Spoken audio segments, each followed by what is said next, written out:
I think that the internet is going to be one of the major forces for reducing the role of government. The one thing that's missing, but that will soon be developed, is a reliable e-cash, a method whereby on the internet you can transfer funds from A to B without A knowing B or B knowing A.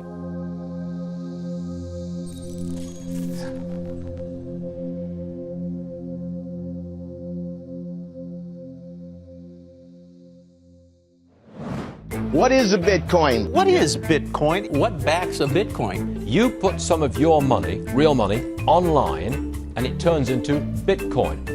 I don't even know why we call them coins, except that they call it coins in the name. I think Bitcoin has turned into a massive multiplayer online game where speculators are trying to out-speculate each other. Is it a means of exchange or an asset class? I see you taking my real dollars, and then you give me virtual money in return.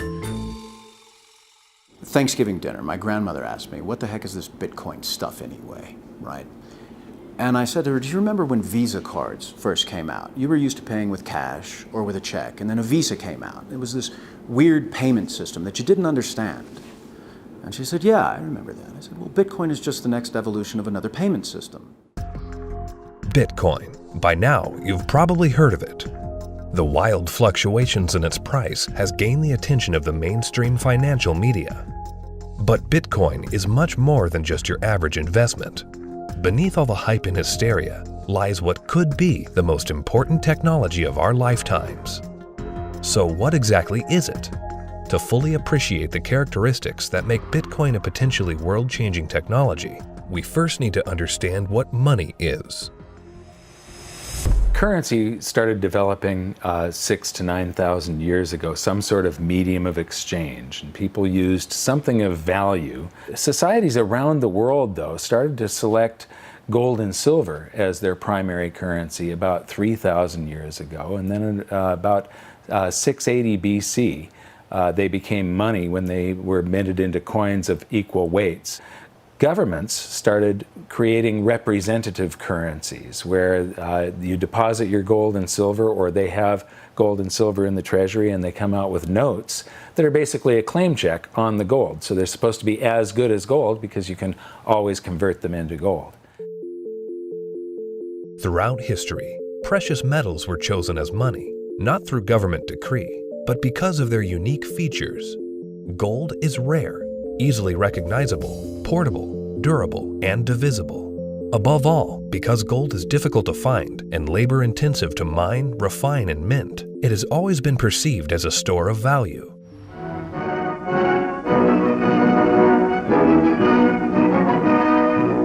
At Bretton Woods, New Hampshire, delegates from 44 allied and associate countries arrived for the opening of the United Nations Monetary and Financial Conference.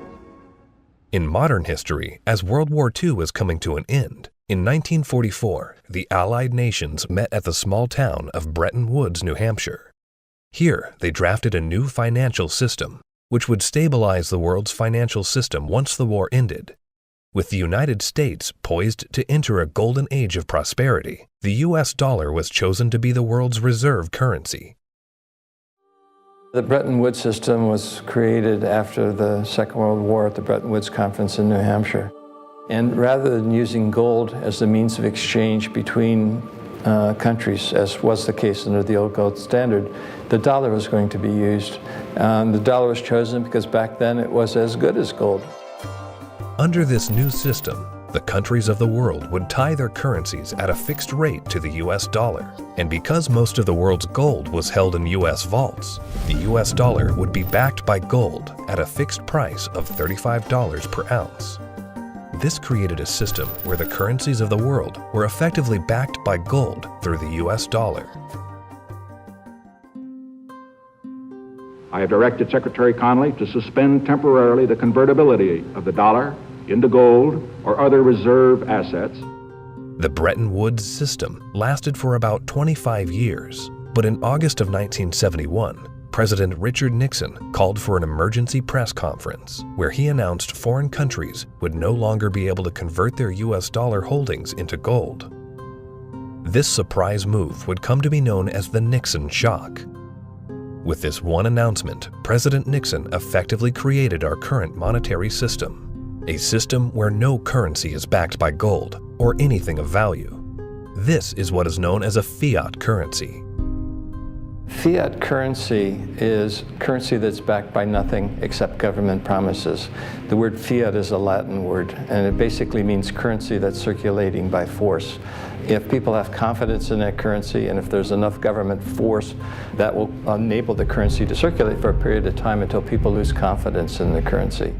Money is a medium of exchange, and the way it has evolved is that it's always something of intrinsic value until the modern age, when the politicians say, well, we don't need anything of intrinsic value anymore. All we need is political decree. We can say this is money, this piece of paper is money. Now money has a new characteristic. But underneath it all, there's this same concept in place that nobody ever seems to challenge, and that is that governments have a right to declare something of no value to be money, and you must accept it. That's really the problem, and it's still the problem today.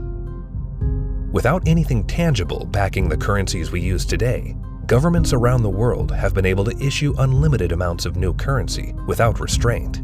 And with the advent of the digital age, currencies around the world are now digits in a global banking database. So what is Bitcoin? Well, simply put, it's a digital currency, much like the electronic currency we use today. But it's also the payment network which facilitates the transfer of this new digital currency from one person to another. Bitcoin's a new internet protocol that enables the transmission of value over a communications channel.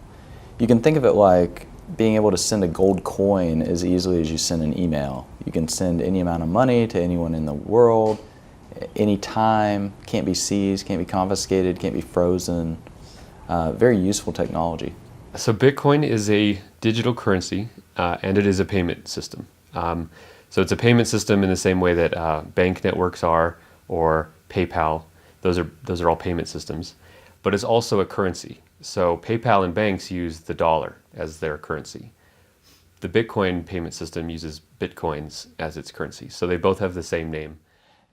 What is your opinion of disruptive digital currencies such as Bitcoin? If you're looking for the idea that a currency doesn't really have to be something physical, it can be something that's virtual, that's the system we already have. You know, and if you want it to be, I want a way to make payments electronically, that's, you know, credit cards. I mean, so exactly what it is that this thing is supposed to be doing that we don't already mostly do. Bitcoin is different from other fiat currencies in a couple ways, but not the way people think. So most people think it's different because it is a digital currency, but fiat currencies are also digital, right? So the dollar is a digital currency, the euro is a digital currency. They're all just ones and zeros in the banks of the world. So it's not that Bitcoin is digital that makes it unique.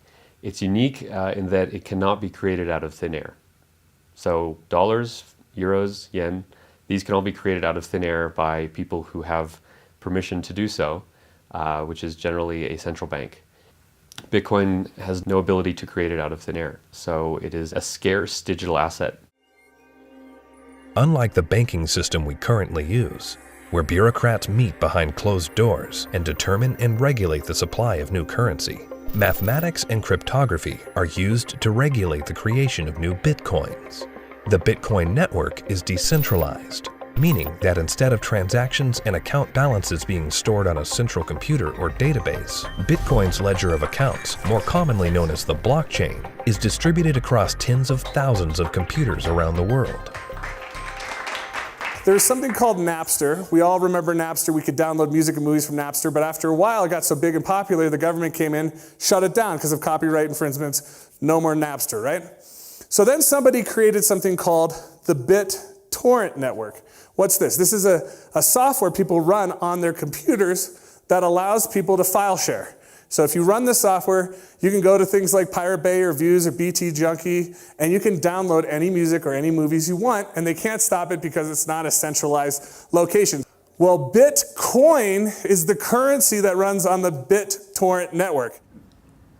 Why was gold and silver considered money for the last 4,000 years is because It took work and effort to make that nice, beautiful coin. They had to dig it out of the ground and refine it, and the crucibles and the furnaces, and stamp it into a nice, beautiful coin. And that took work. So you didn't have to trust anybody that they were going to work for you. The work was already done. Well, Bitcoin, proof of work, is the same thing, right? You have to hash away and solve all these math problems. You have to have the chips and the electricity and yada, yada, yada to create a Bitcoin. It would cost today about $800 to make a Bitcoin. I believe that Bitcoin has multiple levels of intrinsic value. The properties like being unconfiscatable, properties like this censorship-resistant value transfer that no one can stop you from sending. More importantly, what gives it intrinsic value is the productive capacity and the brain power of some of the brightest developers in the world that have chosen to work on this open source protocol. And this productive capacity of some of the brightest minds that are building it is what truly gives it value. All Bitcoin transactions are cryptographically verified by thousands of computers on the Bitcoin network. These very powerful computers, known as miners, expend a massive amount of energy and processing power to verify the integrity of each and every transaction. So the miners basically validate transactions. All these transactions are flying around, and they have not yet been formally vetted by the network. If the miner believes the transactions are valid, it will put them in the block, and the block then becomes part of the blockchain. And over time, that becomes the record of truth. And so what that means is that if you receive Bitcoin and a few blocks happen after you receive it, no one can ever take that money away from you because the blocks have been stuck into the blockchain, they can't be reversed, and you know that the money is truly yours.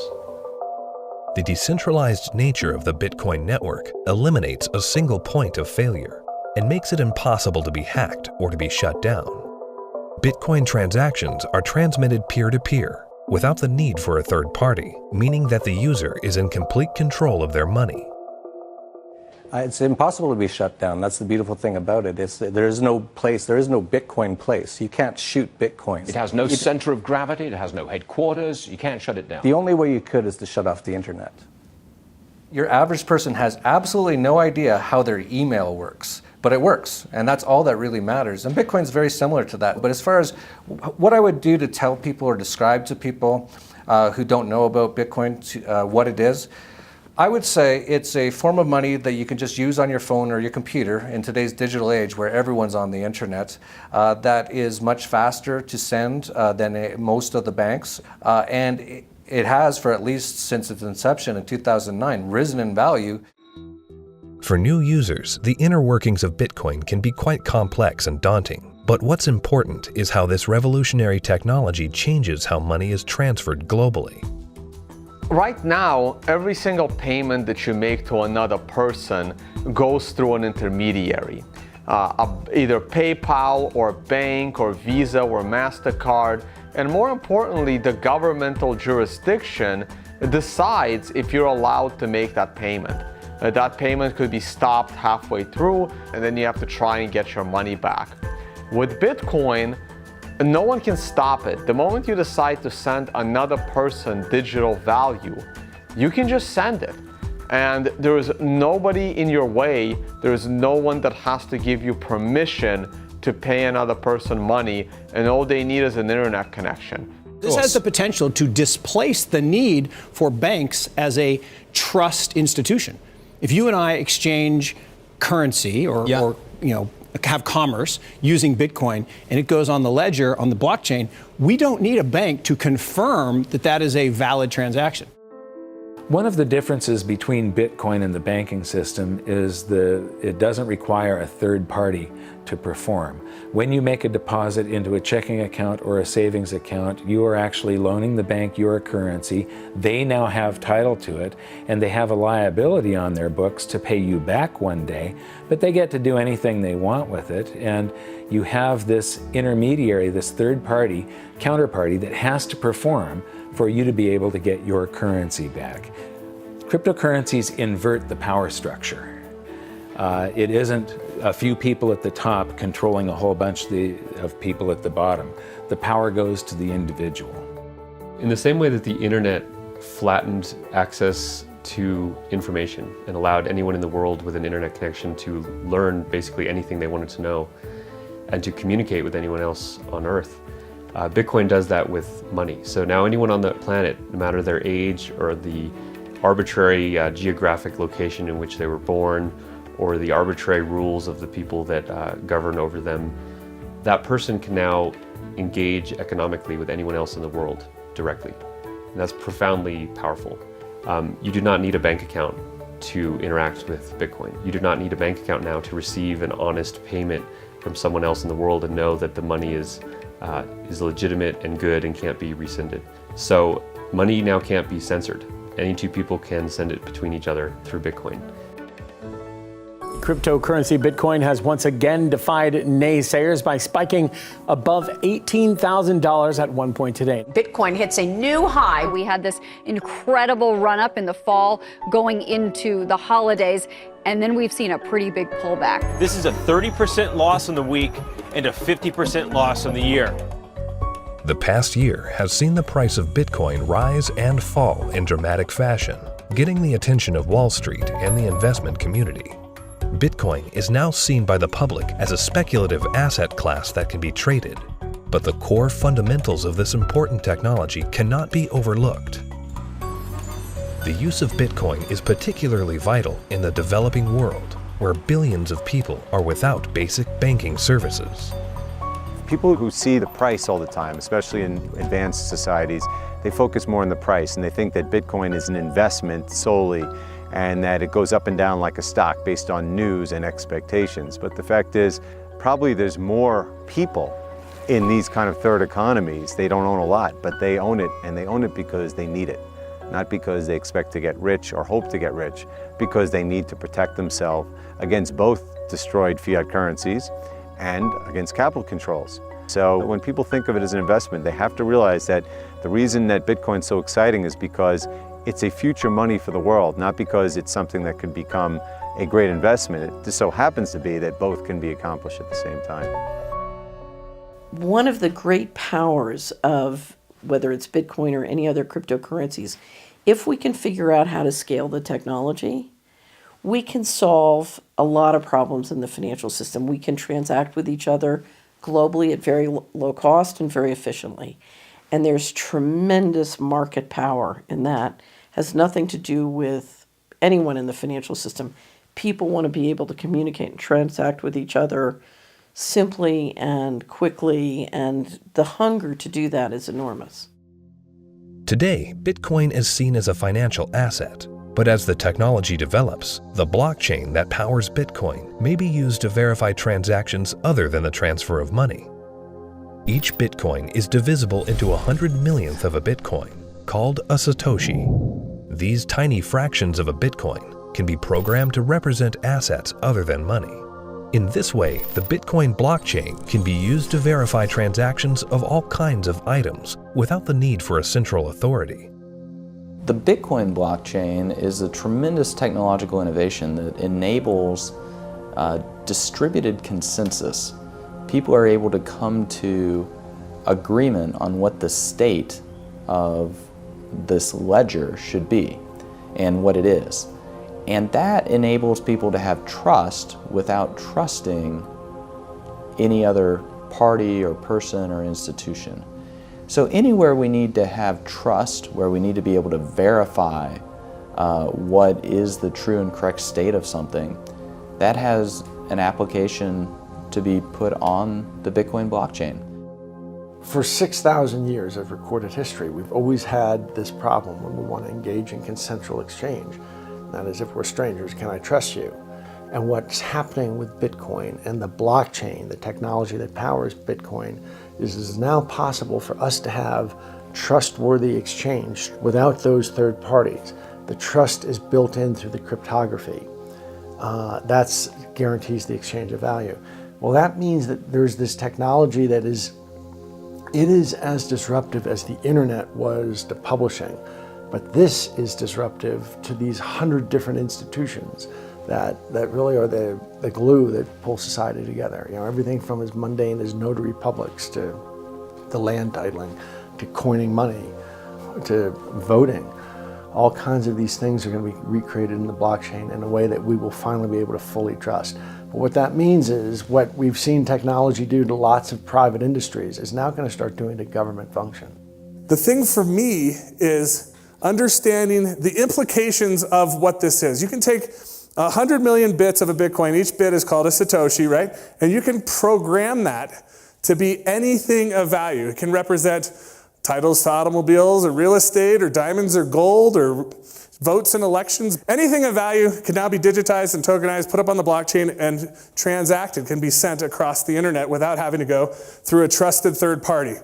I think the blockchain and Bitcoin is going to change the world. I think it's going to change everything in terms of protecting people's identities, allowing people to own property. Bitcoin's for the 2 billion people that don't have bank accounts, the 5 billion people that can't prove they exist. They don't have title to real estate and stuff. That's what Bitcoin's going to change the most for those people, is because, you know, they're going to jump from the third world to the first world. It's really going to revolutionize Latin America, Africa, Southeast Asia, where people can finally now own real estate. We can have a transparent election that can't be hacked. Imagine. That's going to change the world in and of itself. Tempers are beginning to flare. These people have already been in queue for more than 3 hours now. Carrying currency notes, the government suddenly banned on Tuesday night. Because anyone can start using Bitcoin by simply installing an app on their phone, Bitcoin can be used by the developing world to protect their wealth from unstable currencies and government control. We're seeing it behave as a crisis currency in Venezuela, in Nigeria, in Zimbabwe. When these countries can't get a grasp on their own monetary policy, people flood to Bitcoin. The fate of the unbanked and underbanked population no longer lies in the hands of corrupt governments, centrally planned economies, and central banks. There's a new option, a plan B. Personally, I live in the United States, and a lot of people in the US get bank accounts very easily, have credit cards, debit cards, and all of that, and they don't find that there are too many frictions and pain points. But in a country like India, there are 233 million individuals who are unbanked, who don't have access to a traditional financial infrastructure, and so they're operating cash payment to cash payment. But Bitcoin has become a game changer. So individuals, in essence, can hold on to it, they can spend it, they can transfer it internationally. There are so many use cases. Currently, Bitcoin transactions can sometimes carry a significant fee, making it unsuitable for use for small transactions. But Bitcoin is programmable money, meaning that new layers and technologies can be integrated into it. In the near future, one such development, called the Lightning Network, will help reduce the cost of Bitcoin transactions. At the moment, Bitcoin is actually suffering from being too popular. One of the challenges that Bitcoin has is every transaction needs computational power to process. So at the moment, Bitcoin can settle about 4 to 7 transactions a second. And in the future, each of those 4 to 7 transactions a second can contain 1 million transactions within it. And that's what the second layer and Lightning is trying to do. It will just make it so much more efficient and so much cheaper for the average person. The integration of the Lightning Network into the Bitcoin protocol will scale Bitcoin into a fast, cheap, and efficient payment system. Once implemented, this will have enormous implications for the developing world. One of the stumbling blocks to doing international business is the payment system. And to be honest, if you're taking credit cards from some countries, those countries are so associated with fraud that your rates on all credit cards you take just become astronomical, and it becomes prohibitive. Something like 33% of the credit card transactions coming out of Africa are fraudulent. So nobody wants to take business from Africa. It's just too risky. With Bitcoin, you know the funds are good. So as a merchant, yeah, pay with Bitcoin. I'll sell anything you want, that's legal to Africa. That has tremendous implications, to be able to get access to these types of products and services so seamlessly. And then they're able to start having property rights. And property rights is really what's going to help lift them up out of poverty. Closer to home, in today's digital world, governments have started to phase out cash, replacing it with digital currency. In this environment where concerns over personal privacy are very real, Bitcoin provides monetary sovereignty outside the control of government policy. When you have a situation where the government is trying to control, they don't want people to have the means of hiding anything from them. Not just from a tax standpoint, they want to know what everyone's doing in Big Brother fashion. So, the way that I look at Bitcoin is it's the ultimate monetary weapon that the people have never had in history. Every government in the world wants to go cashless. One of the reasons is that in a cashless society, you are not able to exit the banking system. When people panic, they run to the ATM machines, they run to the bank and they withdraw money. The other thing is the governments are starting to run out of money, and governments don't build anything. They just use other people's money. So they are treating everyone as a tax evader. I believe the main reason why Bitcoin is so popular and important is not because of its finite supply and being gold. It's because of anti-money laundering laws preventing people from doing what they want with their money. One of the main functions of government is to create currency. And Bitcoin is successful only because of its potential for circumvention, lack of oversight. So it seems to me it ought to be outlawed. It doesn't serve any socially useful function. As to whether or not Bitcoin is illegal or should be seen to be illegal, cash has been used for a whole heck of a lot more illegal things than Bitcoin has through the years, and still is today. Cash is untraceable. It's easily transportable. Nobody knows where that dollar has been and how it's been moved from hand to hand to hand. So it's just a matter of making that connection that a cryptocurrency is really not a new thing. It's just a different version in a digital form of something that's existed in our society and legal structures for millennia. Bitcoin is shifting the paradigm and challenging the legacy financial system.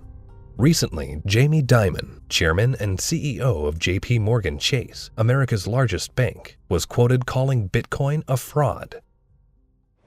Why is Bitcoin a fraud? Here's the reason. Governments, the first thing they do is form a currency. They like to control the currency. They control it through a central bank. They also like to know who has it, where it is, where it's going. Wait until someone gets hurt. Wait until it's used for illicit purposes, which it is somewhat used for illicit purposes. They close it down. You got people like Jamie Dimon, a serious guy, calling it a fraud. Calling a fraud? You mean like there was hundreds of billions of dollars of securities that Jamie Dimon sold the public a decade ago called mortgage-backed securities? He's calling Bitcoin a fraud? Is that going to go to zero like his securities that he sold the public? First with respect to asking a banker about whether they like Bitcoin or not, that's kind of like asking a king, do you like democracy? It's just so thoroughly frustrating and insulting when people who know very little about what we do watch an up-and-coming technology and have the audacity to call us all criminals. We're not the criminals here. The whole damn reason this ecosystem exists is because they're the criminals. And it doesn't really matter at this point what he thinks. The genie's out of the bottle. Somebody in this room or somebody at this conference or somebody around the world is going to solve the problem of decentralized lending and value-stable currencies and decentralized exchange. And within 5 to 10 years, banks will become less and less relevant, just like landline telephones are becoming less and less relevant. And we're going to wake up one day and we're going to be in charge of our own money. And Jamie Dimon, in retirement, can watch the world as it is, not the world as he would like it to be. The Bitcoin blockchain is built on decentralized consensus outside the control of a central party. However, with the hype in the rise of cryptocurrencies such as Bitcoin, both central banks and commercial banks have started to develop their own digital currencies under the guise of what they call blockchain technology. My big fear is that what is going to happen is blockchain technology will be adopted by governments, and fiat national currencies will be run on blockchain technologies, and the whole monetary system globally will eventually become cashless. And at that point, if it's centralized and there's an entity that runs the blockchain, they can lock you out of it if they don't like what you're doing, and they can trace everything that you do. Every transaction, everywhere you go, will be recorded. And so, if we're not careful, this has the ability to enslave us or free us. I think blockchain or any kind of open ledger distributive database will have a tremendous impact on our world. My fear is that, and this is used to centralize, digital technology gives a banker the ability to put a chip in you, to tax you whenever they want, to interface with a money system with you physically, and to perfect the collateral. So I love the innovation, and the question for all of us is, how can we innovate and make the financial system more efficient and do it in a way at the same time where we distribute the power lines in the political system?